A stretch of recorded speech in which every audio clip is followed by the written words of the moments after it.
Hello again, everybody, and welcome once again to another episode of the Tigers Baseball Podcast. I'm your host, Chris Schulte. Take two! Because I started recording this, and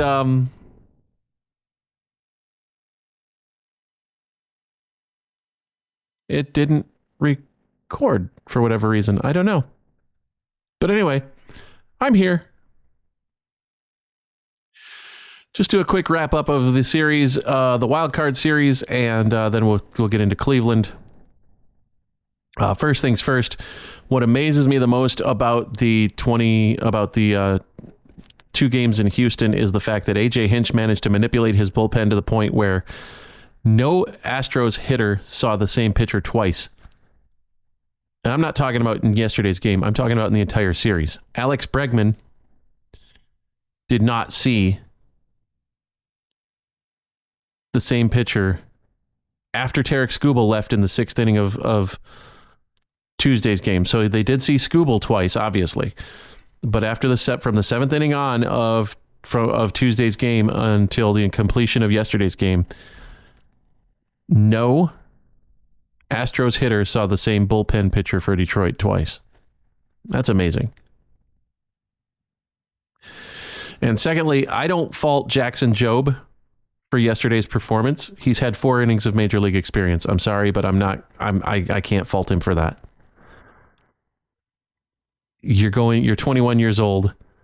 You probably grew up watching these Astros players like Altuve and Bregman. Probably not so much Bregman, and you definitely didn't watch Pena because Correa was playing there. And Kyle Tucker hadn't made it to the major leagues yet, but Alvarez and that those players, you grew up watching these guys, and you've had 4 innings of major league experience before you come in and pitch in a playoff game. That's a little bit daunting. So I don't blame him for having adrenaline and all of the things and being off. It just happens. And I don't fault Spencer Torkelson for going to home instead of going to first, because that runner scores either way, and the next batter hits the sacrifice fly either way. There's nothing you can do. I mean, unless he records the out at home, but then you've still got bases loaded with 1 out, and the sacrifice fly still happens, and it's 1-1 instead of 2-1. But at the end of the day, I don't fault either one of those players for their performances yesterday.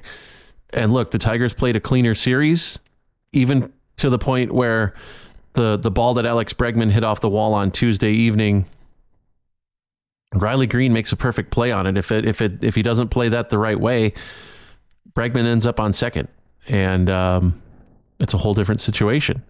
So,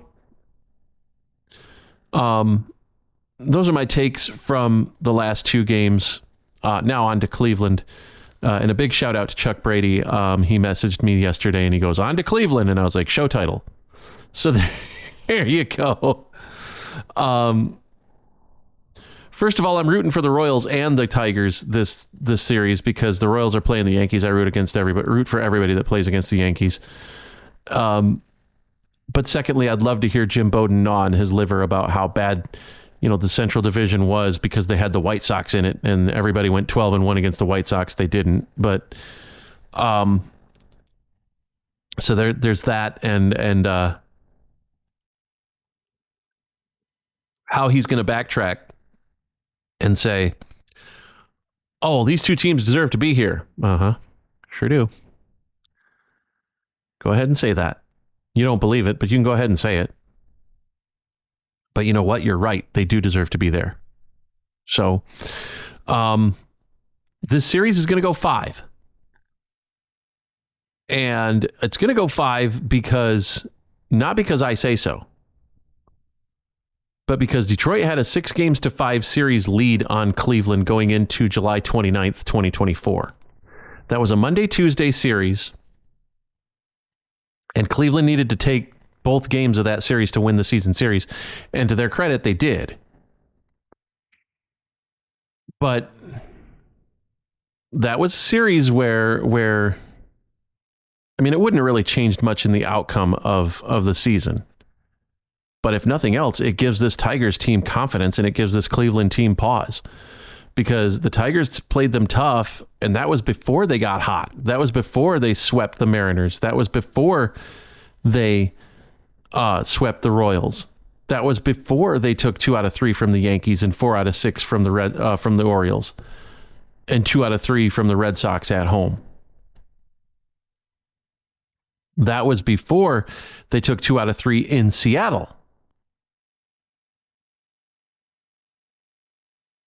So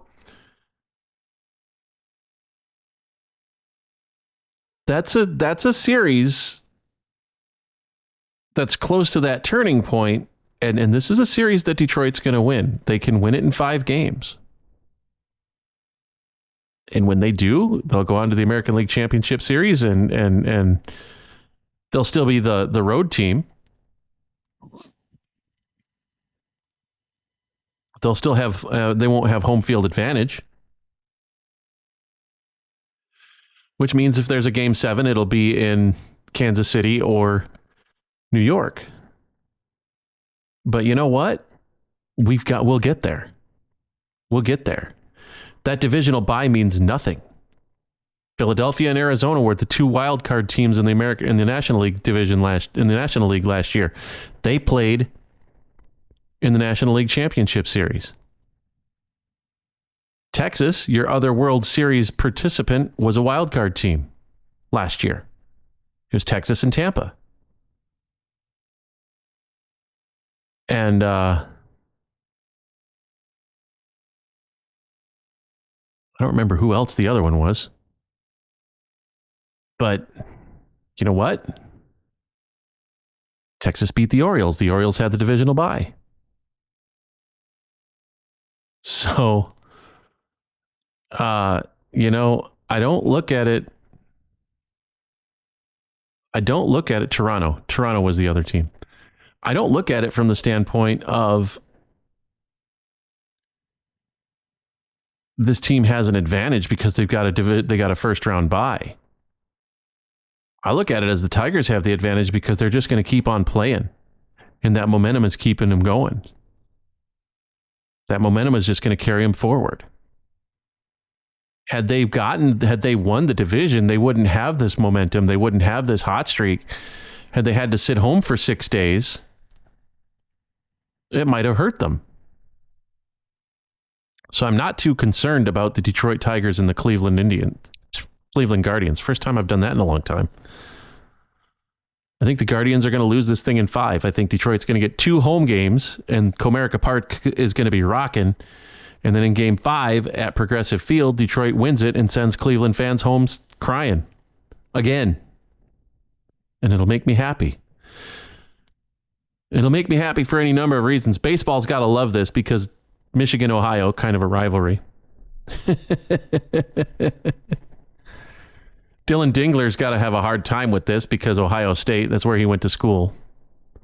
But you know what? You play in Detroit now, son. You better be happy with that. So, and I think, I might be wrong on this, but I think the Tigers actually have more postseason experience than most of the players on Cleveland. I think they've got more postseason experienced players than Cleveland does. Jose Ramirez, I know. I can't remember the other guy's name. But I know Jose Ramirez has experience. I don't know about Tristan McKenzie. I don't know if he was pitching at that point. I think he might have been hurt in 2022. I don't know if Andres Jimenez was playing for Cleveland then in 22 or if he was not. I don't think he was because I don't think Lindor got signed by New York until last year. I think that was a signing in the 2022 winter meetings. But yeah. So Detroit goes from the team with no playoff experience to the team with more in one round, which is absolutely hilarious. So I'm going to do series wrap-ups after every series, whether Detroit wins or loses. If they lose, then that's obviously the end of the podcast until free agency. If they win, we'll keep going on until the World Series. And then after the World Series, that'll be the last of it until free agency and the winter meetings and things like that. So with that, I'm going to sign off of here. If you want to get in touch with the podcast, you can at Podcast Tigers on Twitter, at TB Podcast, at tweezcake.social on Mastodon. TigersBaseballPodcast@gmail.com is the world's longest email address. You can also get me on YouTube. I'll try to reply to your comments if you post them on YouTube. I haven't figured it out yet, but give me time. I will. With that, I'm going to get out of here and say so long. Thanks for listening, everybody, and go Tigers.